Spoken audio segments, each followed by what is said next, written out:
Qu'est-ce que tu as trouvé? On a trouvé notre premier scorpion. On savait qu'il y en avait, mais on ne l'avait pas vu encore. Mais là, je pense qu'il est mort ou il dort ou... Il est tout petit, mais on savait qu'il y en avait. On savait juste pas dans quel coin. Voilà. Imaginez-vous tout lâcher pour partir faire le tour de l'Amérique du Nord à bord d'une grande caravane aménagée. Eh bien, c'est ce qu'on a fait. Nous, c'est PAMI et bienvenue dans notre grande aventure autour du monde. Notre but ultime, 50 pays en 5 ans, que ce soit en van, en avion, en bateau, en vélo ou même à pied. On va vous apporter avec nous vivre l'aventure de notre vie, ou plutôt notre vie pleine d'aventures. On vient d'arriver à Cabo San Lucas. Pour vrai, on déteste déjà cette ville. C'est tellement américanisé que, exemple, il y a des Walmart, des McDo, des Subway. C'est comme si tu étais aux États, mais au Mexique. Fait que tu payes le même prix que tu payais aux États, puis les autres s'en mettent plus les poches. Puis c'est pas nécessairement plus beau qu'ailleurs, mais là, en tout cas, on va aller voir une plage, puis juste le stationnement pour la plage coûte 7$ de l'heure. Fait que, tu sais, comme pas de deal, là. Fait que pour 2 heures, ça va nous coûter 14$ US. Fait que 18-19$ canadiens. Ici, c'est plus le genre de place pour les voyages que le monde achète un billet d'avion, reste une semaine, puis ils repartent. Fait que c'est vraiment touristique, puis... Fait que pour les van lifers, ça coûte un peu trop cher. Ouais, c'est pas une place de camping, puis de tacos à 1,50$, là, vraiment pas. Fait que c'est pour ça qu'on reste juste aujourd'hui, puis après ça, on continue la route. Ici, c'est carrément le paradis des gens riches et matérialistes. Comment je dirais ça? Tous les gros magasins, les riches qui arrivent avec le yacht de 3-4 millions, ou si c'est pas 3-4 millions. Écoutez, il y a même un gardien de sécurité avec une mitraillette dans le centre d'achat. C'est un peu intense. C'est assez intense. Nous, on est trop pas matérialistes en plus. Fait que là, devant tout ça, on est comme dans un autre monde. Bon, maintenant, on va arrêter de chialer, puis on va vous montrer vraiment de quoi ça a l'air.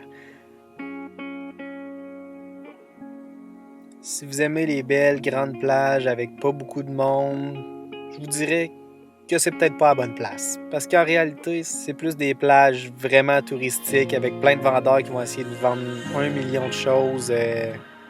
Pour nous, c'est pas le genre de plage qu'on aime, donc je dirais qu'on n'est pas resté trop longtemps, mais la place est quand même très belle. Après environ 1h30 à sillonner la plage, les magasins et tout, on a décidé qu'on en avait assez vu. Faut se dire que fallait se trouver un terrain de camping avant la tombée de la nuit, puis payer 40$ pour ça au Mexique, on trouvait ça un peu exagéré. Fait qu'on a pris la route vers Santiago. Les 100 km qui séparent les deux villes sont tellement incroyables que je vous dirais qu'on se sentait pas mal plus dans notre élément. Les immenses montagnes à perte de vue, c'était vraiment wow!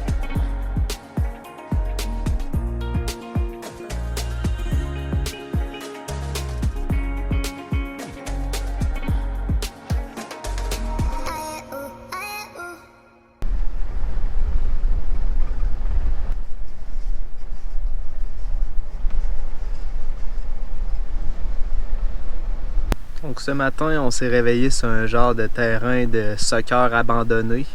Donc on n'a pas payé pour la nuit. Par contre, en se réveillant, Amélie, elle filait vraiment pas. Fait qu'il a fallu qu'on se rende tout de suite à un camping. On a choisi le plus proche. C'est comme il y a des sources d'eau thermale aussi. C'était déjà là qu'on était supposé aller aujourd'hui. Mais pour aujourd'hui, on n'ira pas vraiment se baigner, là. Amélie était foirée dans son hamac. Puis on va espérer que ça aille mieux demain pour qu'on aille visiter ces hot springs-là.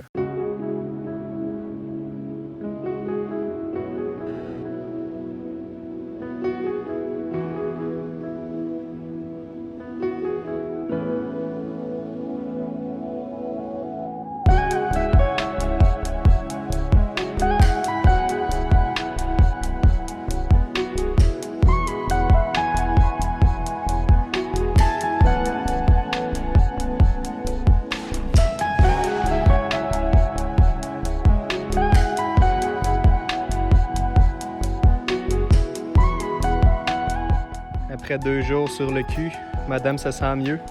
Fait qu'on fête ça avec un beau petit feu. Ouais, là, on a du stock pour veiller tard, là.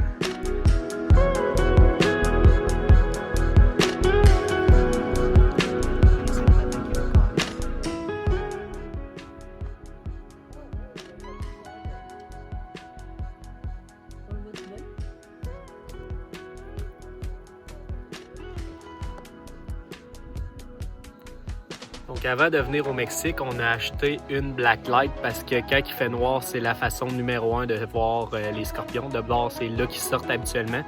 Là, celui de tantôt, c'est juste que je sais pas, là, il s'est fait sortir de sa cachette par je ne sais quoi, puis il a fini par aller dans nos bûches. Je dirais qu'avec les blacklights, là, c'est facile à trouver. Là, dans le noir, il allume vert fluo. Là. C'est comme un light stick. C'est pareil. Je vais vous montrer l'exemple. Là. Quand il fait même pas noir, on peut le voir facilement. Donc, il est juste là.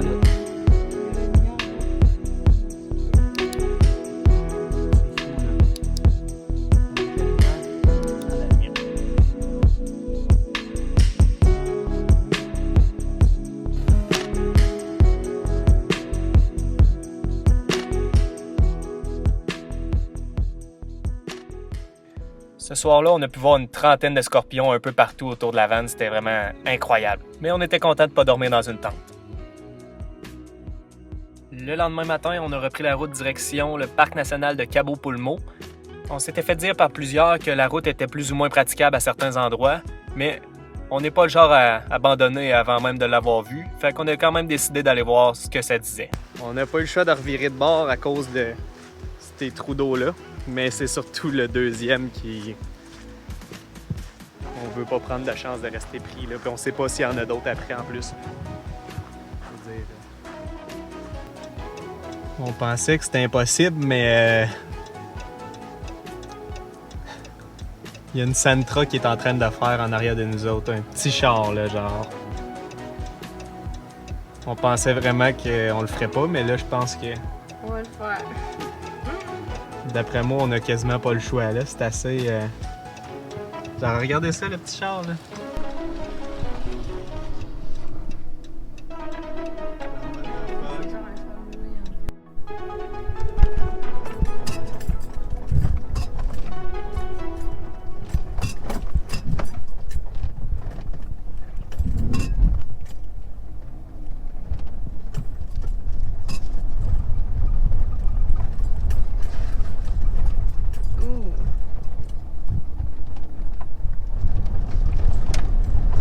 Pas par la porte, on est correct.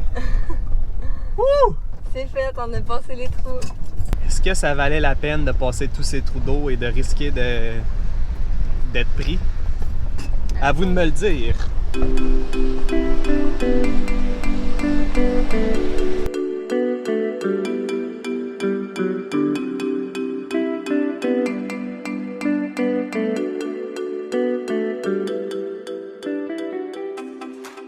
Le parc national de Cabo Pulmo a été créé à la base pour protéger une des plus grosses barrières de coraux durs au monde. Depuis plus de 25 ans que la pêche est illégale là-bas, donc il y a vraiment énormément de poissons. C'est la place parfaite pour faire du snorkeling, de la plongée ou même juste de les randonnées parce que les vues sont tout simplement incroyables puis l'eau est transparente, c'est magnifique.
Après 2 jours magnifiques, c'était l'heure de quitter. Donc, on se dirige maintenant un peu plus au nord, car il nous reste environ 10 jours pour se rendre à San Diego, parce qu'on part pour Hawaï. Heureusement pour nous, il n'a pas remouillé le temps qu'on était là, fait que les grosses flaques d'eau étaient un peu moins pires cette fois-là.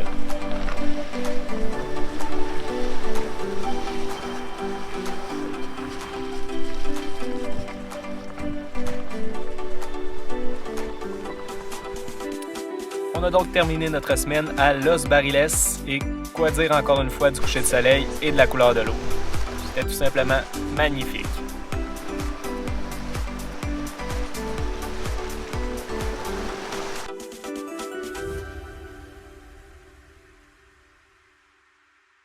Donc, c'est ce qui met fin à notre vidéo de la semaine. On espère que vous avez aimé encore une fois. N'oubliez pas d'aller vous abonner et de peser sur la petite clochette pour ne rien manquer. La semaine prochaine, on s'en va nager avec des requins-baleines. Puis je vous jure que vous voulez vraiment pas manquer ça.